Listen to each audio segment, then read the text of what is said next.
এদিকে 7 ঘন্টারও বেশি সময় অবরোধের পর শাহবাগ মোড় ছেড়েছেন ছাত্র জনতার গণ অভ্যুত্থানে শহীদ পরিবারগুলোর সদস্যরা। 6 মাসেও গণহত্যার বিচার না হওয়ায় ক্ষোভ জানান তারা। তবে দীর্ঘ 7 ঘন্টার অবরোধে চরম বিপাকে পড়েন হাসপাতালে আসা রোগীরা।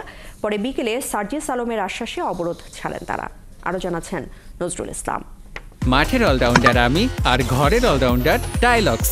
টাইলক্স টয়লেট ক্লিনার, ক্লিন মানেই টাইলক্স।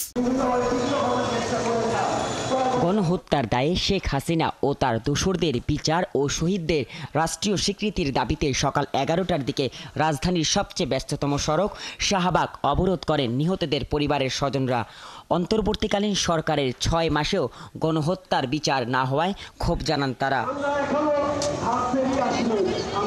তাদের দাবি, গেল 6 মাসেও গণহত্যার বিচারের দৃশ্যমান কোনো তৎপরতা তারা দেখছেন না। আমার বাবার এখানে বিচার চেতে এসেছি। সরকার কি দেখছে না? ডক্টর ইউনূস স্যারের কি দরকার ছিল না? উচিত ছিল না আমাদের সাথে দেখা করার? বাচ্চা আর বাবা নাই, আমাদের দেখবে কে? এবং আসামিদের দ্রুত গ্রেফতারের জন্য আজ আমরা রাজপথে এসেছি। সন্তানের বিচার পাই না আমরা। শাহবাগের মতো গুরুত্বপূর্ণ 4 রাস্তার এই মোড় দিনভর আটকে থাকায় বন্ধ হয়ে যায় সবমুখী সড়কের যান চলাচল। এতে চরম ভোগান্তির মুখে পড়েন পথচারীরা। বিশেষ করে বঙ্গবন্ধু শেখ মুজিব মেডিকেল বিশ্ববিদ্যালয় ও বারডেম হাসপাতালে আসা রোগীরা পড়েন চরম বিপাকে।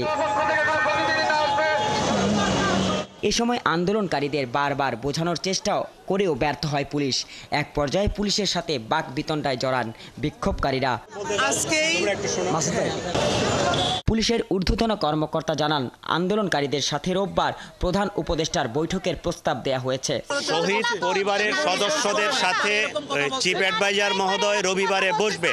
বিকেলে সমঝোতার জন্য আসেন নাগরিক কমিটির মুখ্য সংগঠক সার্জিস আলম। তিনি স্বীকার করেন, খুনিদের বিচার না গেলে সেটি হবে এই সরকারের সবচেয়ে বড় ব্যর্থতা। খুনি হাসিনা এবং তাদের দোসরদের বিচার করতে না পারা যায়, তবে সেটি হবে এই সরকারের সবচেয়ে বড় সীমাবদ্ধতা। পরে সার্জিসের আশ্বাসে দীর্ঘ 7 ঘন্টা পর শাহবাগ মোড় থেকে অবরোধ তুলে নেয় আন্দোলনকারীরা। নজরুল ইসলাম, 71, ঢাকা।